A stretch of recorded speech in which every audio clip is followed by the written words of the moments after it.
আসসালামু আলাইকুম। ডিফারেন্সিয়েশন বা অন্তরীকরণ হলো প্রসেস অফ অ্যাকশন এবং ডেরিভেটিভ বা অন্তরজ হলো সেই অ্যাকশনের ফলাফল। ডেরিভেটিভ একটা নির্দিষ্ট মুহূর্তে বস্তু কত দ্রুত পরিবর্তন হয় তা নির্দেশ করে। এটা পরিমাপ করে তাৎক্ষণিক পরিবর্তনের হার বা ইনস্ট্যান্টেনিয়াস রেট অফ চেঞ্জ। ধরি একটি কার 50 মিটার দূরত্বের এ থেকে বিতে 5 সেকেন্ডে গেল, তাহলে গাড়িটির বেগ কত? এটা হলো দূরত্ব ভাগ সময়,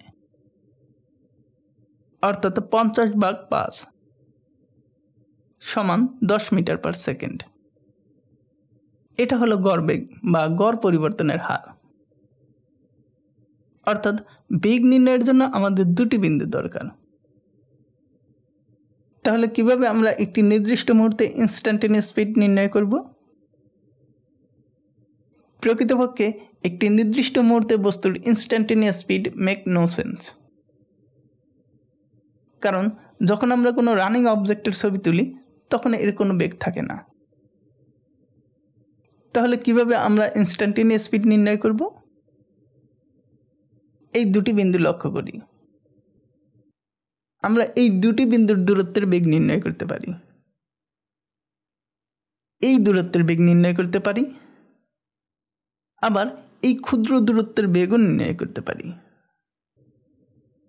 তাই এভাবে আমরা দুইটি বিন্দুর দূরত্ব যদি কমাতে থাকি তাহলে একটা নির্দিষ্ট মুহূর্তে ইনস্ট্যান্টেনিয়াস স্পিড বা তাৎক্ষণিক বেগ পাব। শুধু একটা জিনিস আমাদের মনে রাখতে হবে, দুইটি বিন্দুর দূরত্ব হবে খুবই নগণ্য, অর্থাৎ ডিস্টেন্স হবে tends to 0 but not exactly 0। এটাই হলো ডেরিভেটিভের মেইন কনসেপ্ট। চলুন দুটি বিন্দুর দূরত্ব জুম করি। ধরি প্রথম বিন্দুটি x, f(x). এবারে আমরা নগণ্য দূরত্ব ডান দিকে যাই, যা h। এর জন্য আমাদের অন্য একটি বিন্দুর মান হয় x + h, f(x + h)। এখন আমরা এই দুইটি বিন্দুর রেট অফ চেঞ্জ নির্ণয় করব, অর্থাৎ দুইটি বিন্দুর স্লোপ নির্ণয় করব, যা y2 - y1 over x2 - x1। এই দুটি বিন্দুর ক্ষেত্রে আমরা লিখতে পারি f(x + h - f(x) over x + h - x, যা f(x + h - f(x) over h। এটাই হলো একটা ফাংশনের ডেরিভেটিভ বা অন্তরজ।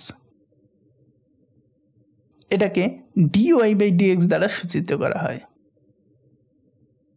এখন আমরা এই h এর মান গ্রাফে লক্ষ্য করি। যেহেতু দুইটি বিন্দুর দূরত্ব খুবই নগণ্য, অর্থাৎ tends to 0 but not exactly 0, তাই তাৎক্ষণিক বেগ বা ইনস্ট্যান্টেনিয়াস স্পিডের লিমিট হবে h টেন্স টু 0। এই ফর্মুলা দ্বারা আমরা যে কোনো মুহূর্তে যে কোনো বস্তুর তাৎক্ষণিক বেগ নির্ণয় করতে পারি। ভিডিওটি দেখার জন্য ধন্যবাদ।